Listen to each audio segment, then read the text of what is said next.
আসসালামু আলাইকুম। আমরা নামাজ পড়ি না। নামাজ একদম সহজ। নামাজের চেয়ে কোনো সহজ কোনো কিছু হতেই পারে না। দেখেন আমি বলতাছি। প্রথম আল্লাহু আকবার বলেন, তাকবীর দিবেন, সানা পড়বেন, আউযু বিল্লাহি বিসমিল্লাহ পড়বেন, সূরা ফাতিহা পড়বেন। সাথে যে কোনো একটা সূরা মিলাইবেন, মানে যে কোনো একটা সূরা। আপনার দুটা সূরা যদি মুখস্থ থাকে, এই দুটা সূরা দিয়ে আপনি নামাজ পড়েন। আপনার নামাজ কবুল হয়ে যাবে। আর কি বলবো ভাই, এখন আমার কষ্ট লাগে। আপনারা কেন নামাজ পড়েন না?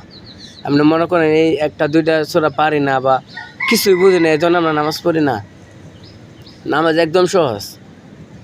পরবর্তী রাকাতে আবার সূরা ফাতিহা যে কোনো একটা সূরা মিলাইলেই নামাজ ওকে। এই এতটুকু নামাজ যদি আমরা না পড়তে পারি, কি করবো? আল্লাহর কাছে কি জবাব দেবো? আমাদের চেয়ে বোকা আর কেউ নাই। নামাজ একদমই সহজ।